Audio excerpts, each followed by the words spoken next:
"I've never shared a bed," the black bride whispered on her wedding night, trembling hands pressed against the chest of the giant cowboy who cupped her face with calloused tenderness, promising, "Then tonight you'll share my heart too."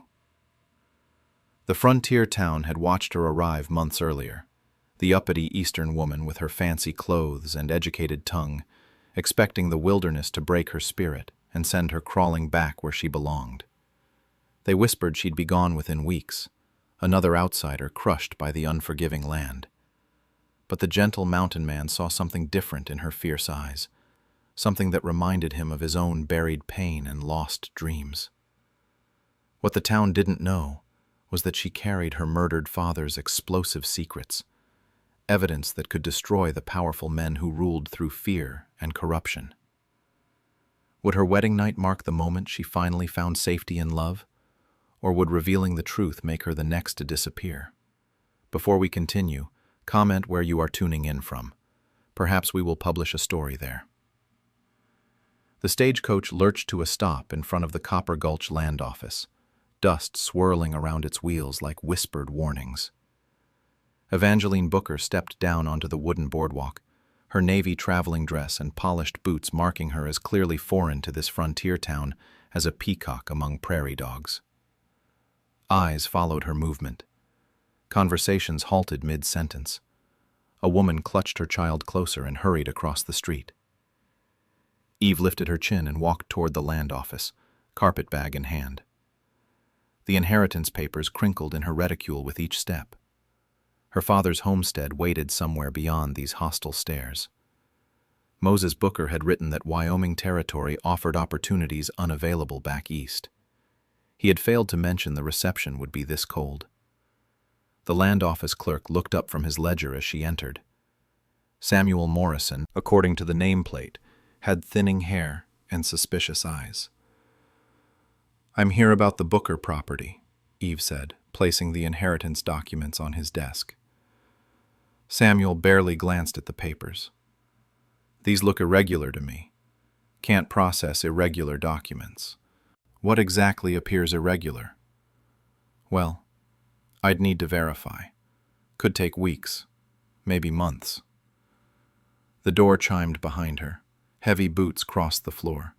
Sheriff McKenna appeared at her shoulder, his badge catching the afternoon light streaming through the window. "Problem here, Sam?" McKenna's voice carried false concern. "No problem at all, Sheriff. Just explaining procedures to this young lady." McKenna studied Eve with calculating eyes. "You Moses Booker's daughter? Heard about his accident. Real shame, him falling off that cliff." Something in his tone made Eve's skin prickle. "Yes, Sheriff. I've come to claim my inheritance." "Course you have. Sam here will take good care of you. Won't you, Sam?" The clerk nodded quickly. "Absolutely, Sheriff." McKenna tipped his hat and left. Sam suddenly found several urgent problems with Eve's paperwork. She would need additional documentation, witness statements, property surveys. The list grew with each excuse. Eve gathered her papers and walked outside. The general store occupied the building next door. She pushed through the entrance, bell jangling overhead. The proprietor quoted prices that seemed inflated compared to what she'd heard other customers paying. A pound of flour cost twice what the white woman before her had paid. Eve purchased basic supplies anyway, adding each overcharge to a mental ledger of injustices. The hotel clerk informed her they were full, though she could see empty rooms from the street. The restaurant had no available tables despite obvious vacancies. Frustration built in her chest like steam in a kettle. She sat on a bench outside the land office, considering her limited options. The afternoon sun beat down mercilessly. A shadow fell across her. She looked up to see a man larger than any she'd encountered, 6.5 feet tall with shoulders that could carry the world. His weathered hat shadowed a face marked by sun and hard work.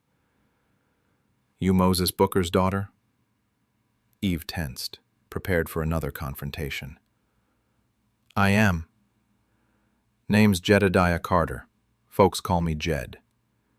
He removed his hat, revealing kind eyes that contradicted his intimidating size. "Your father was a good man, helped me when others wouldn't." Her defensiveness cracked slightly. "You knew him?" "Did some business together. He mentioned having a daughter back east. Said you had more brains than half the territory combined." A compliment, the first she'd received since arriving. "I'm sorry for your loss," Jed continued. "Moses didn't deserve what happened to him." "The sheriff called it an accident." Something flickered across Jed's face. "Did he now?" Eve's carpetbag chose that moment to split open, spilling her belongings across the dusty street. Jed immediately knelt to help collect scattered items. His massive hands handled her delicate things with surprising gentleness. "Property out there's been sitting empty 2 years," he said, gathering her books. "Might be rough going." "I can manage rough going." He smiled at that. "I believe you can. But evening's coming on. Mind if I escort you out there? Territory can be dangerous after dark." Eve weighed her options. Trust this stranger, or spend the night without shelter in a hostile town. Something about his manner reminded her of her father's descriptions of decent men in an indecent world. "I'd appreciate that." Jed's wagon proved sturdy and well-maintained. They rode in companionable silence through rolling hills dotted with scrub brush and wildflowers. The town's oppressive atmosphere gradually lifted. "Your father's place has good water rights," Jed said eventually. "Controls access to some prime grazing land." "Is that valuable?" "Very. Surprised nobody's tried to claim it yet." The homestead appeared over a ridge. The cabin looked weathered but solid. A small barn leaned slightly but remained standing. Mountains rose in the distance like sleeping giants. "It's beautiful," Eve breathed. "Your father thought so too." They unloaded her belongings as sunset painted the sky orange and purple. Jed checked the cabin's condition while Eve explored the property. Everything seemed functional despite years of neglect. Inside the cabin, Eve found dust-covered furniture and cold ashes in the fireplace. But she also discovered something else. Behind a loose board near the window, her fingers encountered the edge of a leather journal. Moses Booker's handwriting filled the pages. Land surveys, legal notes, names and dates that made her pulse quicken. References to irregularities in property transfers and suspicious timing of accidents. Her father hadn't been a simple homesteader. The journal revealed careful documentation of something much larger, something that had gotten him killed. Eve spread her father's journal across the kitchen table by lamplight. The entries painted a disturbing picture. Moses Booker hadn't been just a homesteader. He'd worked as a federal land inspector, documenting illegal property seizures across the territory. The names made her blood run cold. Sheriff McKenna appeared repeatedly. Bank President Harrison Wild, Judge Coleman Harris, all connected to a systematic theft of minority-owned properties. The pattern emerged clearly. Black homesteaders would establish claims. Valuable resources would be discovered nearby. Accidents would follow. Properties would transfer to white ownership for pennies on the dollar. Her father's final entry chilled her most. Silver vein confirmed beneath homestead. Must report to federal authorities immediately. McKenna suspects my investigation. Time running short. The date matched his death perfectly. A knock startled her. Eve quickly closed the journal as Jed's voice called from outside. "Everything all right in there? Saw your light burning late." She opened the door. Jed stood holding a covered basket, concern etched on his weathered features. "Brought some supplies. Figured you might need basics to get started."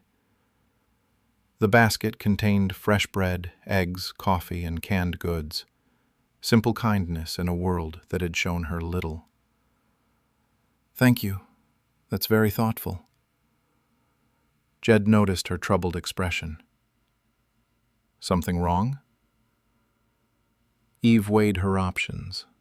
Trust remained dangerous here, but isolation might prove deadlier. "Can I ask you something? Do you know anything about unusual property transfers in the area?" His jaw tightened. "Why do you ask?" "My father's journal mentions some concerning patterns." Jed studied her face carefully. Finally, he sighed deeply. "My family lost our original ranch 5 years ago. Legal complications, they called it. Forged documents appeared claiming we never had clear title. Judge Harris ruled against us." "The same Judge Harris who's mentioned in my father's notes." "Your father was documenting the thefts?" Eve nodded. "He was a federal land inspector. These weren't random accidents." Jed's massive hands clenched into fists. "They murdered him." "I believe so. And now they want this property." "The silver deposits." "You knew?" "Suspected. Your father asked me to keep an eye on things after he died. Said if anything happened, I should watch out for you." Emotion tightened Eve's throat.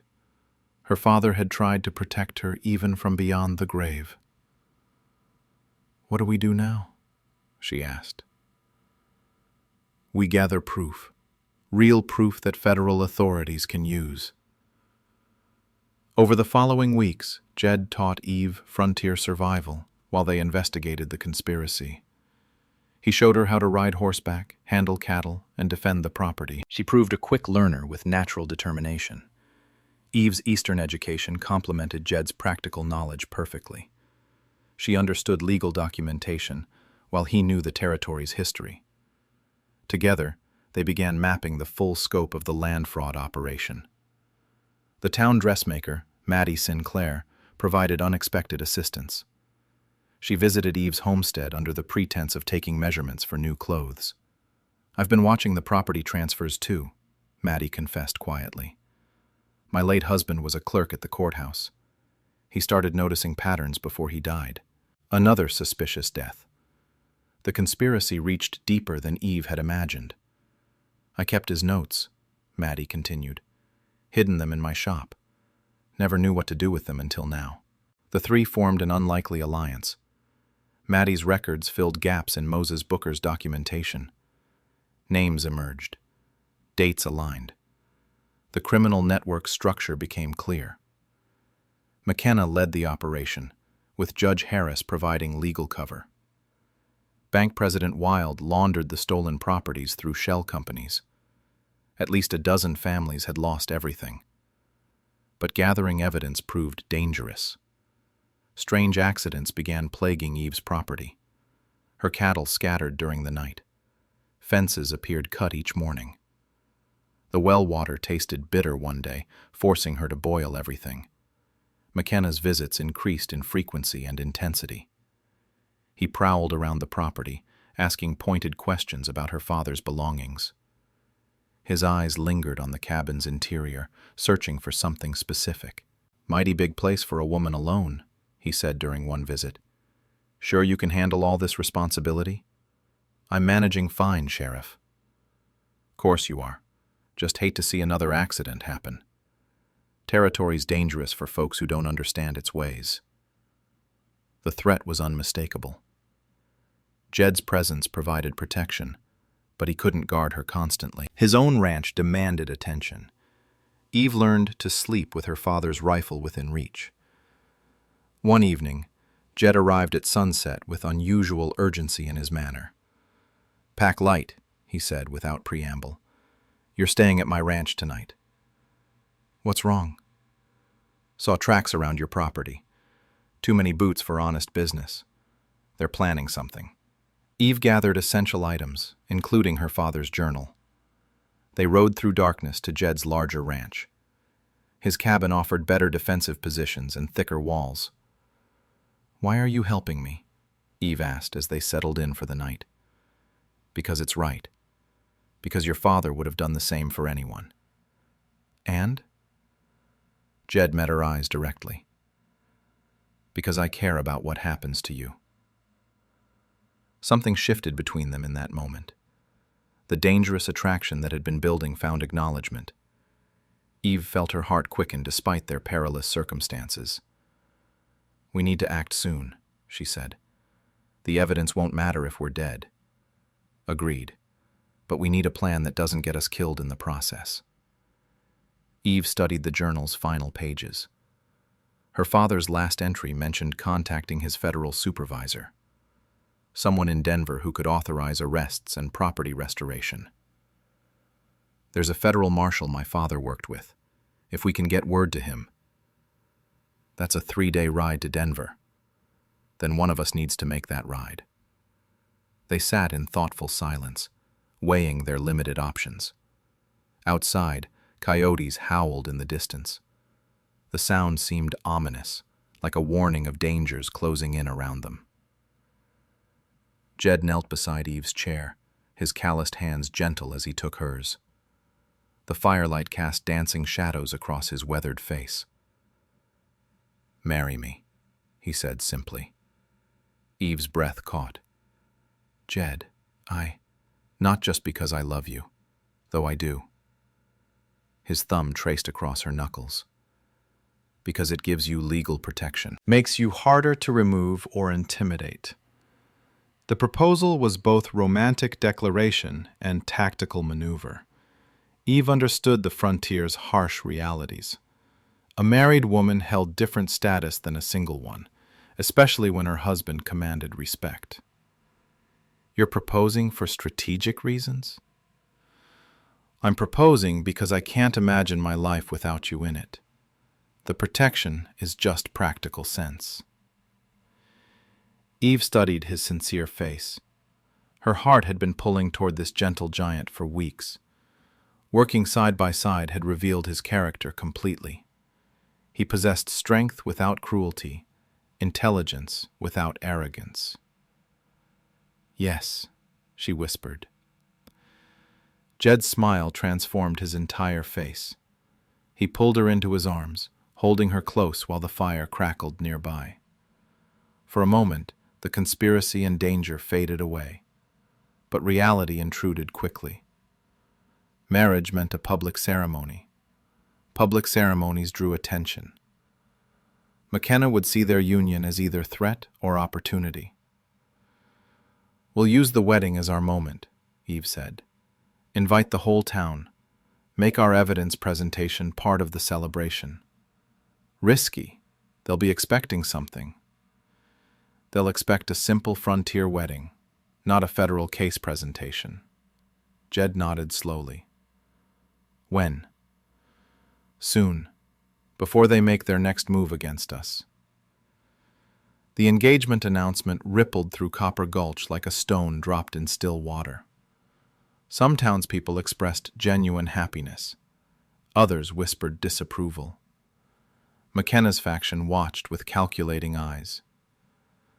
Maddie threw herself into wedding preparations with suspicious enthusiasm. Her frequent visits to Eve's homestead provided cover for evidence coordination. "I've contacted 3 families willing to testify," she reported during one dress fitting. "The Washingtons lost their farm 2 years ago. The Martinez family's ranch was seized last spring, all following the same pattern." "Will they risk speaking publicly?" "For justice? Yes." Fears kept them quiet too long. Eve sent carefully coded letters to her father's federal contact in Denver. Marshal James Harrison had worked with Moses Booker for years. If anyone would act on their evidence, it would be him.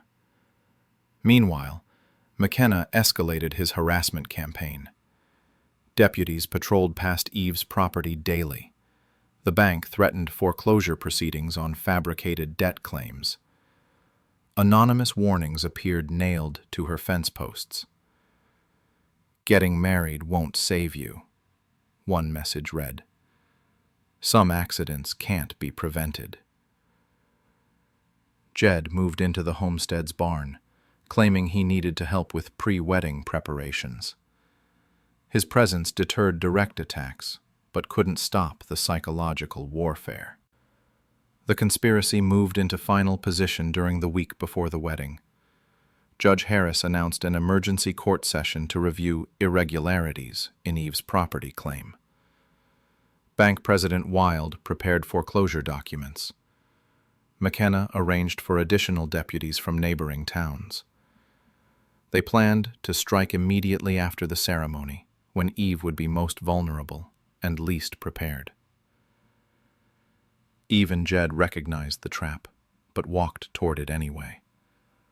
Their counterplan required perfect timing and considerable courage. "If this goes wrong," Eve said the night before their wedding, "it won't go wrong." "But if it does?" Jed cupped her face in his hands. "Then we'll face whatever comes, together." The wedding morning dawned clear and bright. Maddie arrived early to help Eve prepare, bringing news that chilled them both. McKenna's men are positioned around town. They're planning something big.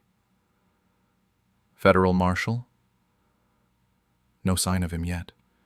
Your message might not have gotten through." Eve's heart sank. Without federal authority backing them, their evidence presentation would be merely accusations against powerful men.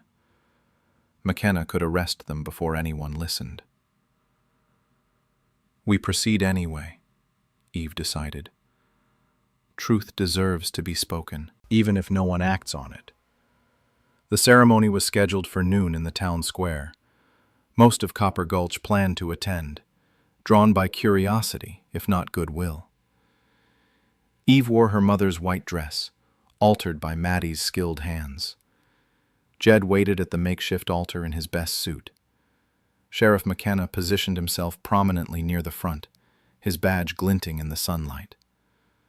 Judge Harris would perform the ceremony, adding bitter irony to the occasion. Bank President Wild lurked nearby with several associates. The trap was set. The prey had arrived willingly. Reverend Matthews began the traditional words. "Dearly beloved, we are gathered here today."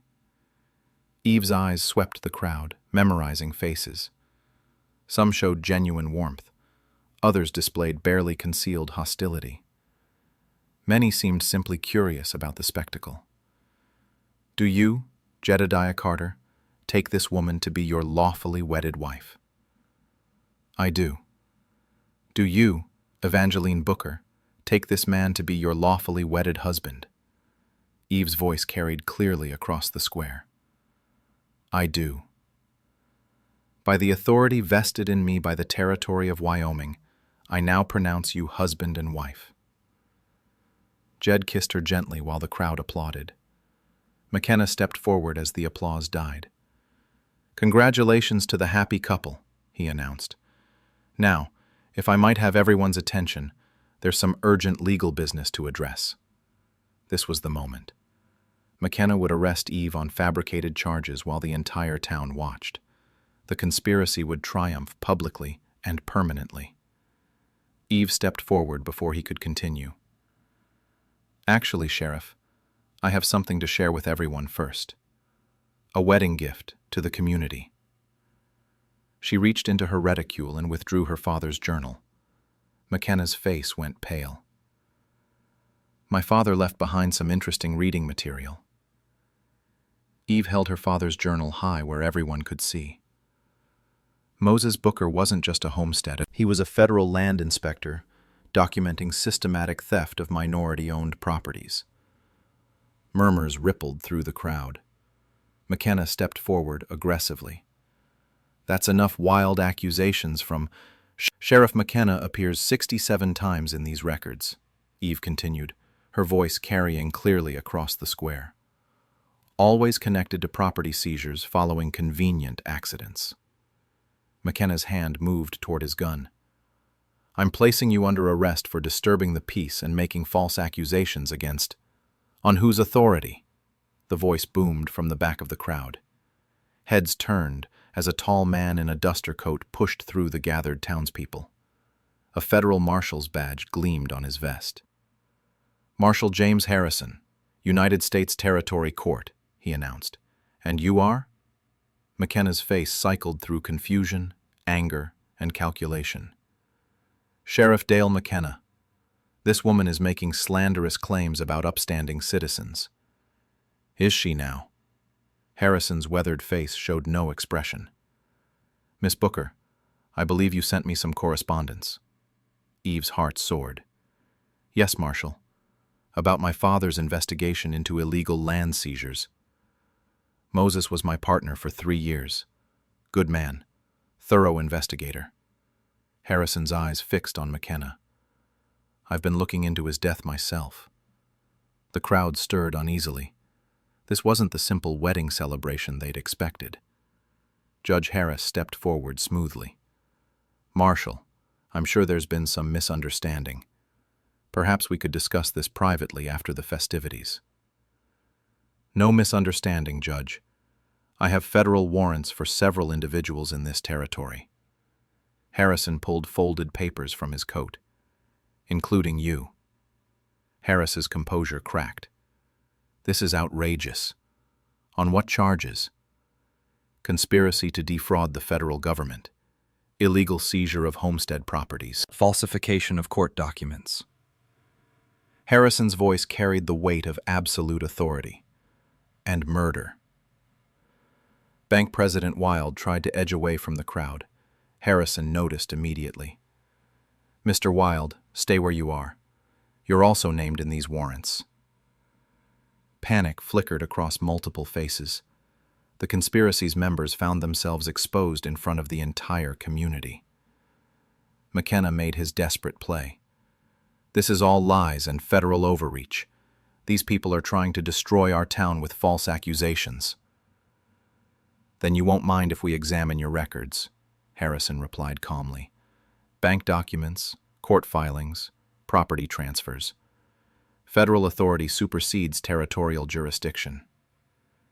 Eve stepped forward again. The Washington family lost their farm after gold was discovered nearby. The Martinez ranch was seized when silver deposits were found. My father documented 12 similar cases. Maria Martinez pushed through the crowd, her weathered face set with determination. It's true, she called out. They said our papers were forged, took everything we built. Samuel Washington joined her. Same thing happened to us. Judge Harris ruled against us despite clear evidence. More voices rose from the crowd. Families who'd remained silent for years finally found courage to speak. The scope of the conspiracy became undeniable. McKenna's hand hovered near his weapon. I won't stand here and listen to lies from... Draw that gun and I'll consider it threatening a federal officer, Harrison warned coldly. The sheriff's hand froze. His eyes darted around the square, searching for allies. Found none. Even his own deputies stepped back, unwilling to oppose federal authority. Judge Harris attempted one final bluff. Marshal, surely you can see these people are emotionally distraught. Their claims lack proper legal foundation. The foundation seems pretty solid to me. Harrison held up additional documents. Your own court clerk has been cooperating with our investigation for months. Harris's face went ashen. His trusted clerk had betrayed him. Thomas Sinclair documented every falsified ruling, every backdated property transfer. Harrison continued. Before his convenient accident, of course. Maddie Sinclair stepped forward, tears streaming down her face.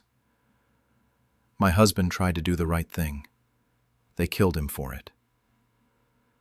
The crowd's mood shifted decisively. Sympathy for the victims replaced uncertainty. Anger at the conspiracy grew palpable. Wild made a run for it. He sprinted toward the edge of the square where horses waited. Harrison drew his weapon smoothly. "Stop, or I'll shoot." Wilde stumbled and fell, his nerve breaking completely. Two townspeople grabbed him before he could rise. "Thank you, gentlemen," Harrison said. "Citizens' arrests are perfectly legal in cases of federal crimes." McKenna saw his empire crumbling. "This is a setup. They're all lying. I've served this community faithfully for 8 years." "By stealing everything they built?" Eve's voice cut through his protestations. "My father's journal details every theft, every forged document, every convenient death." Harrison produced iron shackles. "Sheriff McKenna, you're under arrest for conspiracy, fraud, and murder. Judge Harris, Mr. Wilde, you're also in federal custody." The conspiracy's leaders stood defeated in the town square where they'd wielded power for years. Justice had arrived with devastating suddenness. "What happens to the stolen properties?" Samuel Washington asked. "Return to rightful owners or their heirs," Harrison replied. "Federal court will sort through the legal mess these men created." Eve felt Jed's strong arm around her shoulders. They'd done it. Her father's work was complete. The conspiracy was exposed and destroyed. "Mrs. Carter," Harrison said with a slight smile, "your father would be proud." Mrs. Carter. She was married now. The realization hit her fully for the first time. In the space of an hour, she'd become a wife and brought down a criminal conspiracy. "There's still one more thing," she said, producing the document that proved her silver rights. "The homestead's mineral claims." "All legitimate," Harrison confirmed. "Your inheritance is secure." The crowd began to disperse, buzzing with excitement and relief. Years of fear and oppression were ending. Justice had prevailed through courage and evidence rather than violence. Jed squeezed her hand gently. "Ready to go home, Mrs. Carter?" "Home," Eve repeated softly. The word carried new meaning now. Not just a place, but a life built with someone who valued her strength and intelligence. The conspiracy was finished. Their real life together could finally begin. The wedding celebration resumed with genuine joy once the conspirators were hauled away in shackles. Townspeople who had remained silent for years suddenly found their voices. Stories of harassment and intimidation poured forth. The Washington family described losing their gold-rich farmland. The Martinez Ranch seizure followed identical patterns. Others shared similar experiences. Marshal Harrison documented each testimony carefully. Federal prosecutors would need comprehensive evidence for the trials ahead. Eve's father's journal provided the framework, but personal accounts would seal convictions. "Your courage gave them permission to speak," Harrison told Eve as the festivities continued around them. "Fear kept these families silent for too long." Maddie Sinclair approached with tears still fresh on her cheeks. "Thank you for finishing what Thomas started. He died trying to expose them." "Your husband's records made the difference," Eve replied. "His sacrifice wasn't wasted." The dressmaker smiled through her grief. He'd be proud to see justice done. As evening approached, the newlyweds finally escaped to Jed's ranch. Eve felt overwhelmed by the day's dramatic events. Justice achieved. Marriage begun. Life transformed completely in mere hours. Jed's cabin welcomed them with warm lamplight and comfortable furnishings. His home reflected his character perfectly. Sturdy, practical, but with unexpected touches of beauty. Hand-carved furniture showed artistic skill beneath his rugged exterior. Eve stood before the bedroom doorway, sudden nervousness replacing her earlier confidence. The day's victories felt distant now. Only the intimidating reality of marriage remained. "I've never shared a bed," she whispered, her voice barely audible. Jed moved behind her, his large hands gentle on her shoulders. "Are you afraid?" "Terrified," she admitted. He turned her to face him, studying her expression in the soft light. "Of me?" "Of vulnerability, of trusting someone completely." Jed smiled with infinite tenderness. "Then tonight you'll share my heart too."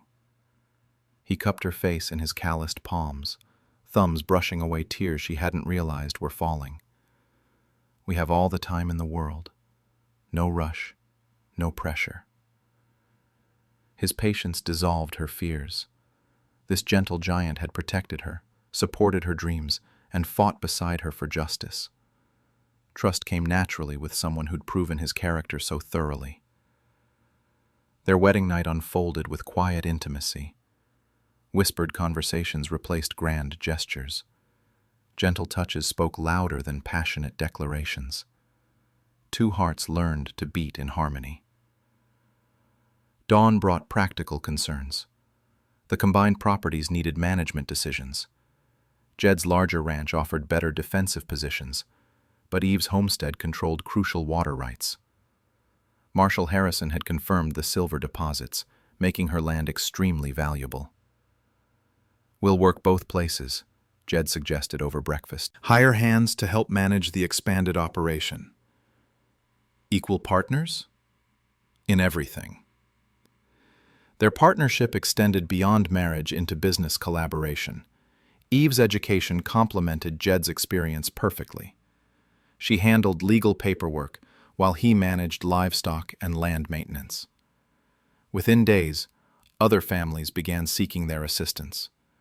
The conspiracy's collapse left many property disputes unresolved. Federal court proceedings would take months. People needed immediate help understanding their rights. Eve established an informal legal aid service in town. She couldn't practice law officially, but her education and research skills proved invaluable. Maddie provided meeting space in her dress shop. Together, they helped families prepare documentation for federal review. "Mrs. Martinez, your original homestead claim was completely valid," Eve explained during one consultation. "The judge's ruling contradicted territorial law." "Can I get my ranch back?" Marshall Harrison says yes. Federal court will overturn the fraudulent seizure. Hope replaced despair in dozens of similar cases. The conspiracy had stolen more than land. They'd robbed people of faith in justice itself. Eve's work helped restore that faith gradually. Jed supervised the combined ranch operation with quiet efficiency. Their herds grew steadily. Water rights generated income from neighboring properties. The silver deposits remained untouched, waiting for proper mining partnerships. "You've transformed this place," he told Eve one evening as they watched cattle graze in peaceful twilight. "The land, the community, everything.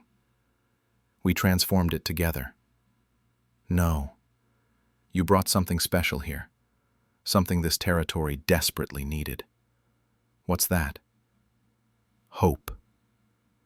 The conspiracy trials began 6 weeks after the wedding. Marshall Harrison testified about Moses Booker's investigation. Eve presented her father's documented evidence. Victims shared their stories of theft and intimidation. McKenna's defense crumbled quickly. Too much evidence, too many witnesses. His intimidation tactics had backfired spectacularly by creating a long list of people eager to testify against him. Judge Harris received 20 years in federal prison. McKenna got 25. Wild faced 15 years plus financial restitution. Their criminal network was dismantled completely. Property restorations proceeded swiftly. Federal court overturned dozens of fraudulent rulings.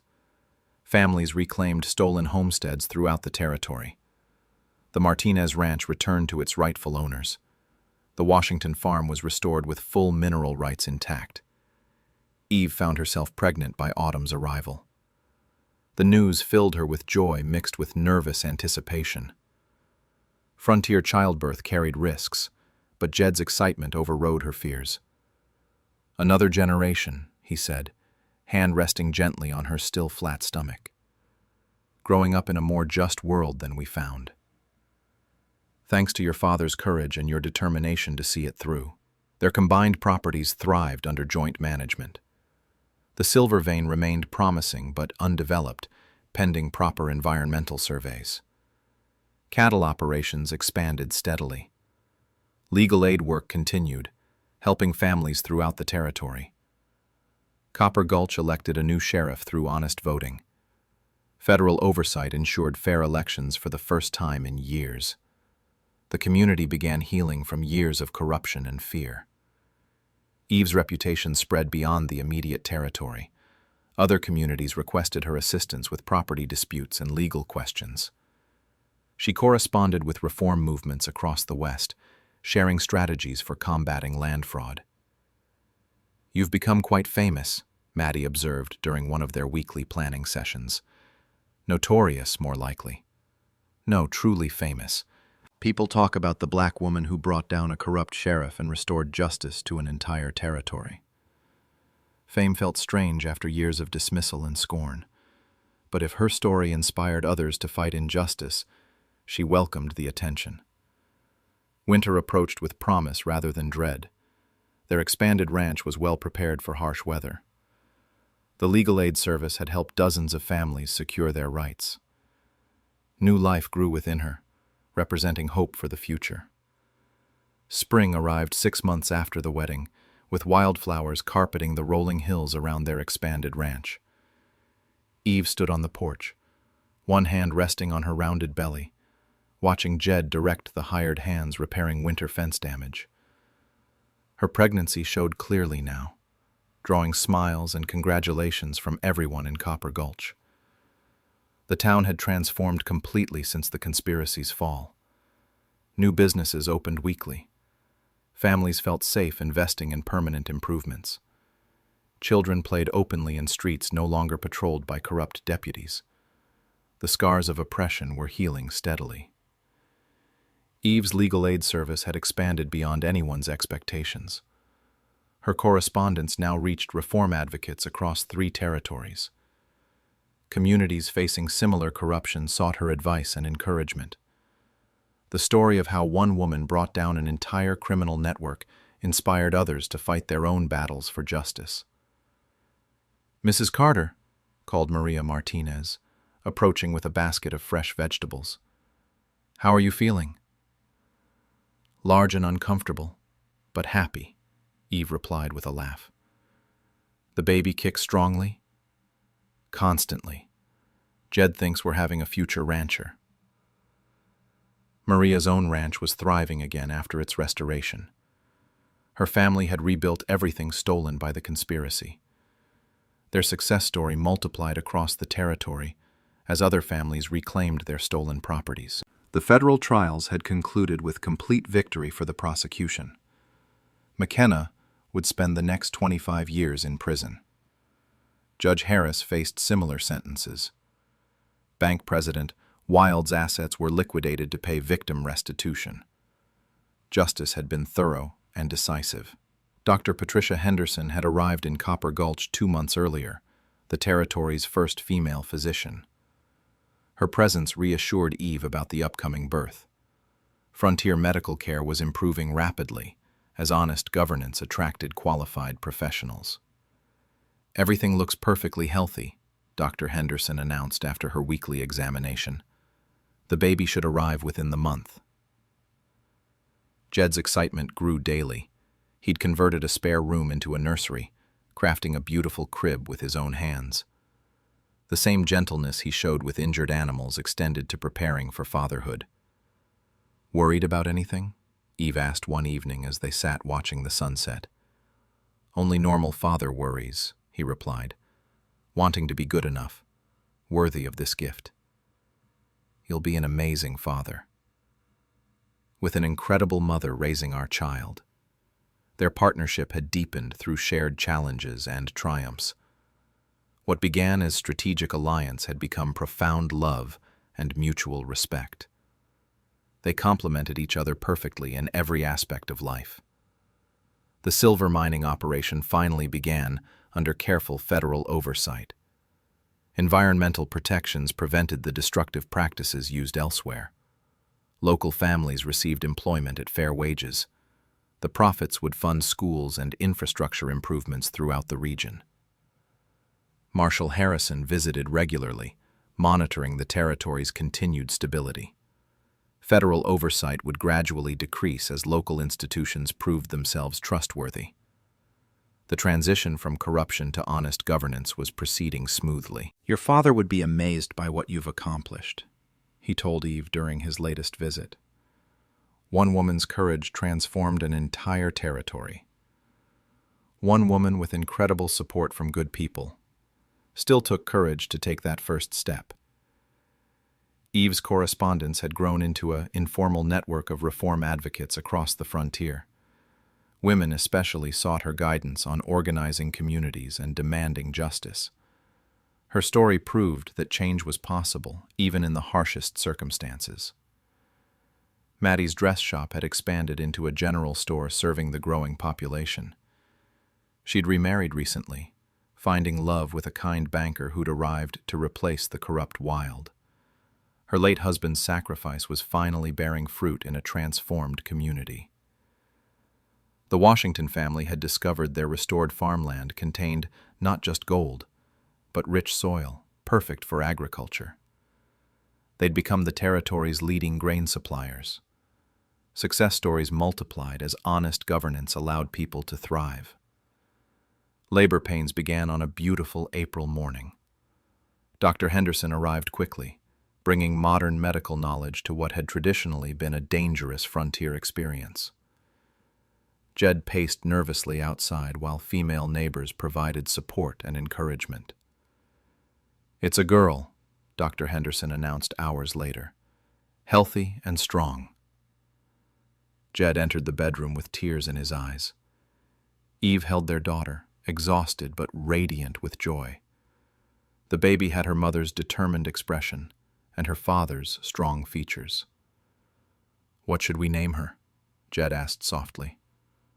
"Hope," Eve replied without hesitation. "Hope Booker Carter." Perfect. Their daughter represented everything they'd fought to achieve. A new generation growing up with justice, equality, and opportunity. The world Hope would inherit was infinitely better than the one her parents had found. The christening celebration filled the entire town square. Marshal Harrison stood as godfather. Dr. Henderson and Maddie served as godmothers. The same space where the conspiracy had been exposed now hosted a celebration of new life and endless possibility. "This baby will grow up in a world where justice matters," Harrison said during the ceremony, "where courage is rewarded and corruption punished." Eve's legal aid work continued despite new motherhood responsibilities. She trained other women to understand property law and federal procedures. The network was becoming self-sustaining, spreading justice advocacy across the expanding frontier. Summer brought distinguished visitors to Copper Gulch. Territorial governor candidates sought Eve's endorsement. Federal legislators requested her testimony about land reform. Her reputation had spread far beyond Wyoming's borders. "They want you to run for territorial representative," Jed mentioned one evening. "Interesting idea. You'd have my complete support. Our daughter needs her mother present. She also needs a world where women can achieve anything." The ranch prospered under their joint management. Cattle herds expanded steadily. The silver mining operation provided steady income. Water rights generated additional revenue. Their financial security was firmly established. As evening fell, they sat on their porch watching Hope sleep peacefully in her cradle. The same mountains that had witnessed corruption and violence now overlooked a community built on justice and hope. "Hard to believe how much has changed," Jed observed. "Your courage with this whole town," Jed said softly, echoing their wedding night conversation. Eve smiled, completing their familiar exchange. "And you've shared your heart with mine. Their love story had become legend throughout the territory. The gentle giant and the determined woman who brought justice to the frontier. More importantly, they'd built a life together based on mutual respect, shared values, and unwavering commitment to making the world better for everyone. Hope stirred in her sleep, tiny hands grasping at dreams only she could see. In her future lay unlimited possibilities, in a world her parents had helped create through courage, love, and an unshakable belief that justice would ultimately prevail.